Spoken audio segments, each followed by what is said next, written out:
కీర్తనలు 56వ కీర్తన 11-12 వచనాలు. నేను దేవుని యందు నమ్మిక ఉంచి ఉన్నాను, నేను భయపడను. నరుడు నన్నేమి చేయగలరు? దేవా, నీవు మరణములో నుండి నా ప్రాణమును తప్పించి ఉన్నావు. నేను జీవపు వెలుగులో దేవుని సన్నిధిని సంచరించినట్లు జారిపడకుండా నీవు నా పాదములను తప్పించి. క్రీస్తునందు ప్రియ దేవుని బిడ్డలందరికీ కూడా మరి యొక్క ప్రత్యేక దినం ఈ యొక్క మరి ఏమంటారండి దీన్ని మర్చిపోయింది ఏమంటాం? Good Friday. దేవుని స్తోత్రం చెప్పండి అందరూ. మంచి శుక్రవారం, శుభ శుక్రవారం. ఇదేంటి? యేసు ప్రభు చనిపోవడం ఏంటి, మంచి శుక్రవారం అవడం ఏంటంటే ఆయన కనుక చనిపోకపోతే నీకు నాకు పాప విముక్తి ఉండేది కాదు. పాపంలోనే పాపంలో చనిపోయిన వాళ్ళు ఎక్కడికి వెళ్తారు? నరకానికి. అంటే నరకాన్ని నుంచి తప్పించడానికి ఆ దేవాది దేవుడు మనకు ప్రాణం పెట్టిన దినాన్ని మనం ఏమనుకుంటున్నాం? Good Friday. గుడ్ ఫ్రైడే, శుభ శుక్రవారం. ఇక అందరికీ శుభాకాంక్షలు. హల్లెలూయా, హల్లెలూయా. మరి సమయం ఇచ్చిన దైవజనులు ఆత్మీయ తండ్రికి ప్రత్యేకంగా ఉన్నారు. నాకు ఇచ్చిన ఈ రెండవ మాట ఒకసారి బైబిల్ గ్రంథం తీసి చదువుకుందాం. లూకా సువార్త 23వ అధ్యాయము 43వ వచనం. 43వ వచనం. నేడు నీవు నాతో కూడా పరదేశంలో ఉండువని నిశ్చయముగా నీతో చెప్పుచున్నాను. హల్లెలూయా. చిన్న ప్రార్థన. పరిశుద్ధుడైన తండ్రి, ప్రేమగల ప్రభువా, నీకు వందనాలు. ఈ శుభ శుక్రవారం రోజునైనా నీ యొక్క మాటలు ధ్యానం చేసుకోవటం అంటే అవి మా జీవితానికి ఎంతో ప్రాముఖ్యమైనవని ప్రభువా, ఈ వారానికి 7 రోజులు రోజుకు ఒక మాట చొప్పున మా జీవితానికి ముడివేసి ఉన్న మాటలను బట్టి మీకు స్తోత్రాలు. మరి మొదటి మాట చక్కగా వివరింపబడిన బిడ్డను బట్టి మీకు వందనాలు అయ్యా. మరి ఎంతమంది ఎంతవరకు ఆలోచన చేసుకున్నారో లేదా అర్థం చేసుకున్నారో అయితే ప్రభువా, నీ కృపను బట్టి నాయన దీనులను మరి ఇక్కడ ఉన్న వారందరికంటే తెలివి తక్కువ నాయన నీ సన్నిధిలో నిలబెట్టుకున్నారు. నీ బలం చేత, నీ శక్తి చేత నింపి ప్రభువా, నీ మాటలు ధ్యానం చేయడానికి కృప చూపించమని మా ప్రభు అయిన యేసుక్రీస్తు ద్వారా వేడుకొంచున్నాము తండ్రి. ఆమేన్. క్రీస్తునందు ప్రియ దేవులారా, నేడు నీవు నాతో కూడా పరదేశంలో ఉండు అని నిశ్చయముగా నీతో చెప్పుచున్నాను. ఈ మాటలు యేసు ప్రభు వారు అంటున్నారు. ఎవరి గురించి అని కనుక మనం ఆలోచన చేస్తే మరి అదే 23వ అధ్యాయము 33వ వచనం దయచేసి చదవండి. వారు కపాలమనబడిన స్థలమునకు వచ్చినప్పుడు అక్కడ కుడి వైపున ఎడమ వైపున ఒకరిని ఆ నేరస్తులను ఆయనతో కూడా సిలువేసింది. ఎవరంటే ఇప్పుడు వీళ్ళిద్దరు నేరస్తులు అని ఒక చోట రాయబడింది, మరి ఇంకొక చోట దొంగలు అని రాయబడింది. క్రీస్తునందు ప్రియ దేవులారా, మరి వీరిద్దరి గురించి కొంత చరిత్ర చెప్పాలనుకున్నాం. దానికి ముందే అయ్యగారు చెప్పేశారు.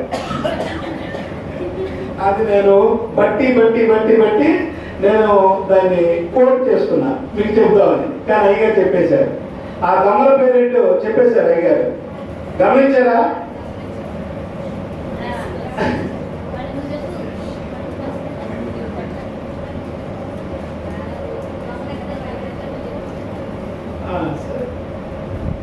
క్రీస్తునందు ప్రియ దేవులారా, వీరు మరి దొంగలు అనేటంటే బందిపోటు దొంగలు. దొంగల్లో దొంగతనం చేస్తే అంత తీవ్రమైన శిక్ష ఉంటుందా? ఉండదు కదండి. కానీ వీళ్ళు దొంగలు కాదు, బందిపోటు దొంగలు. ఎవరండి? బందిపోటు దొంగల యొక్క ఉద్దేశం ఏంటంటే సమాజంలో ఉన్న మరి పెట్టుబడిదారులు లేదా ఆ ల్యాండ్ లార్డ్స్ అంటే మరి భూస్వాములు వీళ్ళందరూ చేసే అన్యాయాలను, అక్రమాలను ఎండగట్టి సమాజానికి తిరుగుబాటు చేసేవారుగా ఉంటారు. దీనిని బట్టి గవర్నమెంట్ అధికారులు కానీ నాయకులు కానీ ఈ రీతికి అన్యాయం చేస్తూ ఉంటే వారి నుండి దోచుకుని లేని వారికి పంచేవారిని బందిపోటు దొంగలు అంటారు. ఆనాటి కాలంలో వీరిరువురు కూడా మరి అక్కడ రోమా సామ్రాజ్యంలో బందిపోటు దొంగలుగా ఉంటూ మరి బందిపోటు దొంగతనం చేసినప్పుడు ఎవరు అడ్డొచ్చినా సరే నిర్దాక్షిణంగా చంపే దొంగలు అన్నమాట. చంపే బందిపోటు బందిపోటు దొంగలు అనేకంటే తిరుగుబాటుదారులు. ఏమన్నామండి? తిరుగుబాటుదారులు అంటే అక్కడ ఉన్న ఆ యొక్క భూస్వాముల మీద, పెట్టుబడిదారుల మీద తిరుగుబాటు చేసే వారికి బందిపోటు దొంగలంట. దీనిని బట్టి దేశద్రోహం అంటగట్టుబడిన వారు మాత్రం వీళ్ళు, అంతేగాని చిల్లర దొంగలు కాదు. చిల్లర దొంగలకైతే ఫైన్తో అంటే జరిమానా వేసి వాళ్ళు విడిచిపెట్టేసేవాడు ఆ కాలంలో. కానీ వీళ్ళు తీవ్రమైన బందిపోటు దొంగలు. ఒకటి పేరు ఫస్ట్ ఎడం పక్కన ఉన్న వాడి పేరు GESTAS, గెస్టాస్. చెప్పండి, గెస్టాస్. GESTAS, Gestas. గెస్టాస్ రెండు అర్థాలు ఉన్నాయి. ఒక అర్థం ఏంటంటే కంప్లైంట్, COMPLAIN, కంప్లైంట్ అంటే ఫిర్యాదులు చేసేవాడు అని అర్థం. ఇంకో రెండో మాట TOMOURN, టోమరన్ అనగా మొరపెట్టువాడు అనేది. ఈ రెండు మాటలు ఎడం పక్కన. మరి ఎడం పక్క కూడా ఎవరండి? యూదుడని అయ్యగారు గుర్తు చేశాడా? యూదులకి ఏంటంటే మహాగర్వం. నేను పుట్టు క్రైస్తవుడును, మా తాత క్రైస్తవుడు, మా తాత ఈ పంటలని వేపించాడు గుళ్ళో. మా తాత ఏం చేశాడు? ఈ పనులన్నీ వేపించింది మా తాతే. మేము అందుకే క్రైస్తవు అని చెప్పుకునే ఈ యూదుడు బందిపోటు దొంగ. మరి రక్షింపబడింది ఈ యూదుడా లేకపోతే అయ్యగారు చెప్పినట్టు అన్యుడా? అన్యుడు దేవుడు. అన్యుడు ఏం చేస్తున్నాడు? ఆయన మరి క్షమించబడ్డాడు లేదా పరలోకానికి వారసుడు అవ్వబడ్డాడు ఒక మాట చేత. కాబట్టి ఇతనికి ఎంత అహంకారం! ఆ పేరులోనే ఉంది కదా ఏంటంటే ఫిర్యాదు. ఎంతసేపు ఒకటి మీద ఒకటి పిత్రి చెప్పేవాడిని ఫిర్యాదుదారుడు అంటారు. ఈ గెస్టాస్ అనేవాడు మరి కుడివైపున ఉన్న దాని పేరు. తర్వాత ఎడమవైపున ఉన్నవాడు, కుడివైపున ఉన్నవాడి పేరు DISMAS, డిస్మాస్. చెప్పండి, డిస్మాస్ అంట. వీడి కూడా రెండు పేర్లు ఉన్నాయి. డిస్మాస్ అంటే డెత్ అని, మరణం. రెండోది సన్సెట్ అంటే అస్తమయం. అంటే మరణము, అస్తమయం అని ఈ డిస్మాస్ కు పేరు. వీరందరూ కూడా మరి మన బైబిల్ గ్రంథాల్లో ఈ చరిత్ర రాసలేదు, కానీ వీళ్ళ చరిత్ర ఎక్కడుందంటే అపోక్రిఫల్ బుక్ ఆఫ్ నికోడమస్ గ్రంథంలో వీరి చరిత్ర వ్రాయబడి ఉంది. దీనిని బట్టి మరి యేసు ప్రభువు కుడివైపున ఉన్న దొంగను మరి ఆకర్షించడానికి దానికి కారణం ఏంటంటే ఈ దొంగ తన తప్పును తాను తెలుసుకున్నాడు. పైగా దేవుడు ఎవరని తెలుసుకున్నాడంటే ఆయన దేవుడు అని ఆ శిలువ మరణం పొందుతున్న యేసయ్యను బట్టి, ఆ మొదటి మాటను బట్టి తండ్రి చూస్తూ ఉంటాడు. మరి పొద్దునిచ్చి వాళ్ళని కొట్టేవాళ్ళని చూశాడు, ఆయన హింసింపవటం చూశాడు, ఓర్చుకోవడం చూశాడు. ఇదంతా చూసిన ఈ కుడిపక్క దొంగ అన్న డిస్మాస్ అనేవాడు ఏం చేశాడు? తన హృదయంలో మార్పు కలిగింది. అప్పుడు అన్నాడు తండ్రి, అరే ఇంకో మాట చదువుతాం. లోకాసు వార్త 23వ అధ్యాయము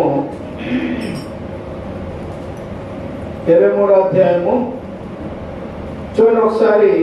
ఆ 41. మనకైతే ఇది న్యాయమే, మనము చేసిన వాటికి తగిన ఫలము పొందుచున్నాము, కానీ ఈయన ఏ తప్పిదము చేయలేదని చెప్పాడు. ఎవరని చెప్పింది ఈ మాట? డిస్మాస్. మాకు వచ్చేసిన పేరు డిస్మాస్ అనుకుందాం. ఎవరండి? డిస్మాస్. దొంగ అంటే 10 మాట దొంగ 10 మాట ఎవరైనా దొంగ ఊరుకుంటాడు ఎవరన్నా? నాకు పేరుంది, ఏంటది? డిస్మాస్. ఇక డిస్మాస్ తన హృదయంలో మార్పు చెంది తండ్రి అరే ఊరుకోరా, మనకైతే ఇది తగినది. ఎందుకంటే మనం దొంగతనం చేసాం, తిరుగుబాటు చేసాం, ఎంతో మందిని సంహరించాం. కానీ ఆయన చూడరా, ఆ మొహం చూడరా, ఆ మాట చూడరా. ఎవరినైనా ఒక మాట అన్నాడు ఇంతవరకు? ఎవరినైనా ఒక మాట అన్నాడా? పొడిసేవారిని కూడా నోరు తెచ్చి మాట్లాడాల. అందుకే 53లో ఉంది కదా, 53 అధ్యాయంతో అక్కడ యేసు ప్రభు వారి యొక్క సాదృశ్యం అంతా అక్కడ రాయబడింది. ముందే అయ్యగారు చెప్పినట్టు జగత్ పునాది వేయబడక మునిపే, అనగా చరిత్ర యేసు ప్రభు పుట్ట మునిపే ప్రవచనం నెరవేరినట్లుగా యెషయా గ్రంథంలో రాయబడింది కదా. ఆయన బొచ్చు కత్తిరించి వారి ఎదుట గొర్రె వలె మౌనంగా ఉన్నాడు. ఏమన్నా ఆయనకు అధికారం ఉంది. ఏమిటి? ఏ అధికారం లేకపోతే నేడే నీవు నాతో కూడా పరదేశంలో ఉన్నామని ఎందుకు అనగలడు? ఆయనకు అధికారం ఉంది కూడా. ఎందుకని ఆయన చంపేవాడిని లేదా ఆయన కొట్టేవాడిని ఒక దెబ్బతో క్షమించవచ్చు, మల మాడిపోతాడు. కానీ యేసయ్య విధేయత గలవాడై, ఏం గలవాడైంది? విధేయత చూపించాడు. తండ్రి మాటకు విధేయత. నేటి దినాలలో మరి తల్లిదండ్రులు గౌరవించిన కుమారులు ఎంతో మంది ఉంటారు, కుమార్తెలు ఎంతో మంది ఉంటారు. కాబట్టి ఇక్కడ యేసు ప్రభు వారైతే తాను ఏర్పరిచిన దానికి గాను దేవుడు లోకమును ఎంతో ప్రేమించాడు కాగా తన అద్వితీయ కుమారుని యందు విశ్వాసం నుంచి ప్రతి వాడు రక్షింపబడినట్లు తన కుమారుణ్ణి అనుగ్రహించాను. దేవునికి స్తోత్రం. కాబట్టి అది ఆ యొక్క నిబంధనను గుర్తించుకుని తండ్రికి విధేయత. ఎలా పొలం లేచావా ఆడు చెప్తాడు. అదే కనుక ఇప్పుడు అమ్మ కనుక మామూలుగా నమ్మింది అనుకోండి, నా పెచ్చనా కొడుకు ఇల్లు చుట్టాలి అనుకోండి, ఇల్లేచానమ్మా అని అతను కనుక చెప్తాడు. అది ఎలా మరి ఎవరైనా విధేయత చూపించినట్ట అవిధేయత చూపించినట్ట? అవిధేయత చూపించాడు. కానీ తండ్రి మరి ప్రభువైన యేసుక్రీస్తు వారు తండ్రికి విధేయత చూపించిన వాడుగా ఉన్నాడు. కాబట్టి అందుకే ఇక్కడ అధికారం ఉండి కూడా వారిని మరి యేసు ప్రభు వారిని కొట్టిన వారిని, యేసు ప్రభుని తిట్టిన వారిని, హింసించిన వారిని తండ్రి వీరేం చేస్తున్నారో వీరు ఎరుగరు అని మరి అన్న దేవుడు ఇక్కడ అధికారం గలవాడు. నేడే నీవు నాతో కూడా పరదేశంలో ఉంటావు అని అధికారం గలవాడిని మాట ఇచ్చేశాడు. ఆ క్షణమే నేను అనుకుంటాను మరణించగానే ఆ పేదలందరూ మరణించగానే ఎక్కడ ఉన్నాడండి? ఈ లోకంలో అయితే ఎక్కడున్నాడు? ఆ చెత్తపుట్టల దగ్గర, ఆ మరి పెంటబోగుల దగ్గర అక్కడెక్కడ పడుకుని ఉన్నాడు. కానీ అదే పట్టు పాత్ర మీద పడుకున్న ధనవంతుడు క్రిందన్నాడు. మరి క్రిందన్న లాజరు మరి అబ్రహాము రూమున ఆనుకొని ఉన్నాడు. దేవుని స్తోత్రం. క్రీస్తునందు ప్రియ దేవులారా, యేసుక్రీస్తు వారిని నమ్ముకున్న వారికి పరలోకంలో ఉండే పైన ఉండే భాగ్యం దేవుడు కల్పించాడు. ఏది కోరుకుంటాం? ధనవంతుడి వల్లే కింద ఉండడానికి కోరుకుంటావా? మరి లాజరు వల్లే పైన ఉండటానికి కోరుకుంటాం. ఇప్పుడు ఇక్కడ ఉన్న ఈ యొక్క కుడివైపున వేసిన ఇక్కడ మరి డిస్మాస్ తను నేను పరదేశంలో ఉంటా, ఆయన దేవుడు, ఆయనకు అధికారం ఉంది, ఆయన గ్రహించి పశ్చాత్తాపడి ఆయనలో పశ్చాత్తాపం కలిగింది. అంతకుముందు మరి కఠినంగా ఉన్నాడు. కానీ ఇప్పుడైతే ఆయనలో ఏం కలిగింది? పశ్చాత్తాపము కలిగింది. అందుకే అంటాడు తండ్రి యేసు అనిపించాడండి. యేసు అంటే ఏంటి? యేసు అంటే ఏంటమ్మా? రక్షకుడు. గుర్తుపెట్టేశాడు. యేసు అన్నాడు. మరి చాలా మంది బైబిల్ గ్రంథంలో మరి దావీదు కుమారుడా అన్నాడు. అప్పుడు మరి ఇంకా అన్నాడు ఇదిగో దావీదు కుమారుడా అని ఇట్లా సంబోధించారు. కానీ యేసు అని సంబోధించి మాత్రం ఈ కుడివైపునున్న మరి బతిపోటు. యేసు అనగా రక్షకుడా నన్ను నీతో పరలోకం నన్ను జ్ఞాపకం చేసుకో. క్రీస్తునందు ప్రియ దేవులారా, మరి అది నేడే రక్షణ అన్న దానికి సాదృశ్యం. నేడే రక్షణ. కొంతమంది అంటారు ఇగో మారు మనసు మంది బాప్తిస్మం తేలికనుకున్నావా? మా చర్చిలో 10 రోజులు కూర్చోబెడతారు. నీకు ఏం తెలుసు? కూర్చోబెడతారు అని చెప్పుకుంటూ ఉంటారు. కానీ ఇక్కడ ఒక చోట మన అపొస్తల కార్యాల్లో ఒక నపుంసకుడు ఉంటాడు. ఆ నపుంసకుడు మరి ఎప్పుడు ఎన్నాళ్ళు ఉన్నాడు దేవుని సన్నిధిలో? ఉన్నాడండి? లేడు. అప్పుడే మాట విన్నాడు. బైబిల్ గ్రంథంలో యేసుక్రీస్తు గురించిన ప్రేమను గురించి తెలుసుకున్నాడు. వెంటనే ఆయన హృదయం మెచ్చుకుంది ఈ దొంగవలే. వెంటనే అన్నాడు ఇదిగో నాకు మరి అదిగో అక్కడ నీళ్ళు ఉన్నాయి, నీళ్ళ ఉంటుంది, మరి నాకు బాప్తిస్మం ఇవ్వడానికి నీకేంటి అభ్యంతరం? అంటే నాకే అభ్యంతరం లేదు పదయ్యా, నేను నీకు బాప్తిస్మం ఇస్తాను. అందుకే అంటాడు కదా నేడే రక్షణ దినము, నేడే రక్షణ, నేడే నీకు. కాబట్టి ఇక్కడ నీవు నేడే అని దేవుడు యేసుప్రభు వారు ఆ యొక్క కుడి పక్కన ఉన్న ఆ బందిపొడుతో అంటున్న నేడే నీవు నాతో కూడా పరదేశంలో ఉన్నావు. కాబట్టి రక్షణ అనేది మనకు దగ్గరలో ఉందండి. ఇది కృపాయుగం. ఇంకా రక్షింపబడిన వారు చాలా మంది మరి ఈ దొంగ వలే కనుక పశ్చాత్తాపడితే, నేను ఒక జరిగిన సంఘటన దాదాపు ఒక 30 సంవత్సరాల క్రితం జరిగిన సంఘటన. గుంటూరులో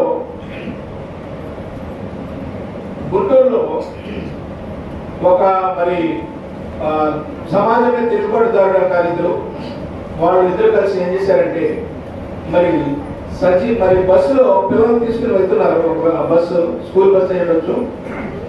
తీసుకుని వెళ్తా ఉండగా ఆ బస్సును వీళ్ళు ఆపేసి ఆ బస్సును ఆ పట్టి తగలబెట్టేశారు.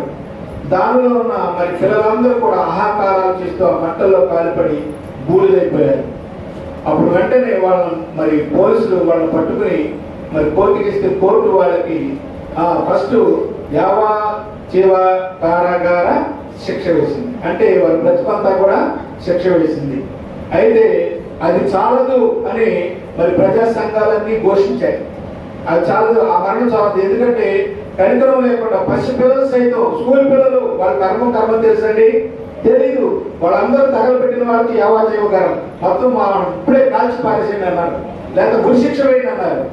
అయితే వారి కొంతమంది అభ్యర్థన మేరకు వారికి ఉరిశిక్ష ఖరారైంది. జైల్లో ఉన్నారు. చాలా సంవత్సరాల తర్వాత ఆ శిక్ష అమలు పరిచారు. దాదాపు 15 సంవత్సరాల తర్వాత.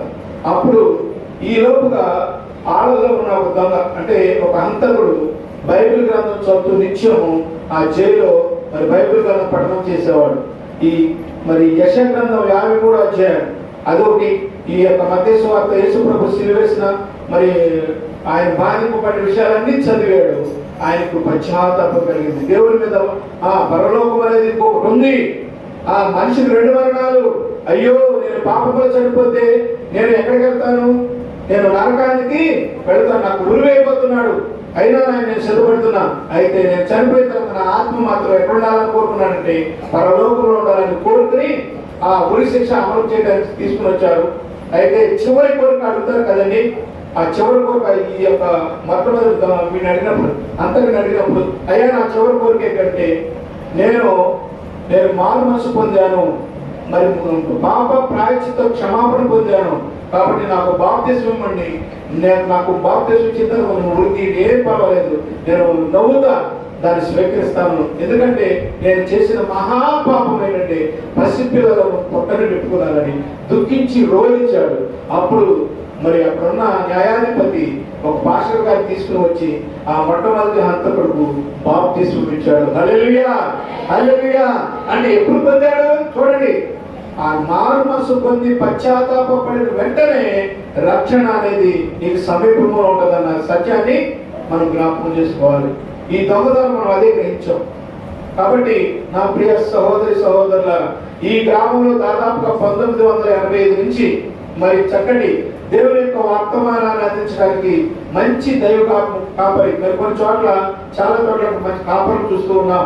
మరి చెడ్డ కాపర్లు కేవలం డబ్బు కోసమో, ధనం కోసమో, కేవలం లేదా సంపాదించుకోవడం కోసం 1 ఇల్లు కాదు, 2 ఇల్లు, 3 ఇల్లు సంపాదించుకోవడం కోసం మరి మన సంఘ కాపుడు ఎన్నిళ్ళు సంపాదించుకున్నాడు అనేది మనందరికీ తెలుసు కదా. మరి ఎంత ధనం సమకూర్చుకున్నాడు అనేది మనందరికీ తెలుసు. కానీ నాకు నేను కేవలం అంతకుముందు మరి చర్చికి వెళ్తా ఉండేవాడిని, కానీ ఏ ఒక్కరి మాట నమ్మే పరిస్థితిలో ఉండేది కాదు. కానీ కేవలం 85 సంవత్సరంలో, అంటే నాకు 91 సంవత్సరం మ్యారేజ్ అయింది. మరి 94లో ఈ గ్రామానికి వచ్చాను. అప్పటి నుంచి కూడా వారి సేవా దృక్పథం చూసి నాలో మార్పు కలిగింది. పైసా ఆశించకుండా కేవలం దేవుని వైపు చూస్తూ తన సేవను కొనసాగించే తన దేవుని కోసం సంపాదించుకోవచ్చు. చక్కని వాక్య భాగాల నుండి బైబిల్ యొక్క మరి ట్రైనింగ్ పొంది కేవలం డబ్బు కోసం సేవ చేసే ఉండే మరి ఈ దినాలలో ఒక మంచి సేవకుడు నేను కలిగినందుకు ఇప్పటికీ ఎప్పటికీ నేను దేవునికి రుణపడి ఉంటాను. ఎందుకు చేసినట్టే నిస్వార్థం. నాకు ఆత్మలే తప్పితే మీ ఆస్తులే ఒక్కర్లేదయ్యా. ఈ గ్రామంలో అప్పుడించుకోవడం నేను ఆత్మల కోసమే భారంతో నా ఆత్మీయ తండ్రికి ఈ నా నమ్మకమైన సాక్ష్యాన్ని చెప్పుకుంటున్నాను. నిజంగా అలాంటి సేవకుడు ఉన్నామా ఈ గ్రామం? నేను అంటాను, ఎంత ధన్యత కలదో. దేవుని స్తోత్రం, హల్లెలూయా, హల్లెలూయా.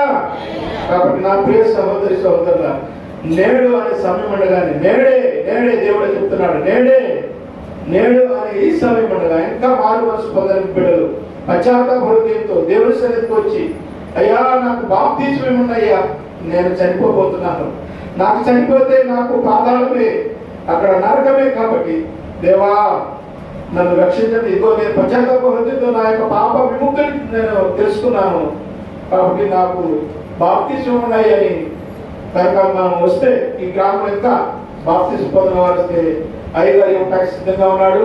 కాబట్టి నేనే నువ్వు నాతో కూడా పరదేశంలో ఉంటావని చెప్పి మరి ఇంత నమ్మకమైన సేవకుడు మన గ్రామానికి సేవ చేస్తూ ఉండగా మరి మీరందరూ కూడా బాప్తిస్మం పొంది మారు మనసు పొందిన వారు, రక్షణ లేని వారు నేడే మరి రక్షణ పొందుతారని ఆశిస్తూ ఈ నా మాటలను ముగించుతున్నాను. దేవుని స్తోత్రం. హల్లెలూయా.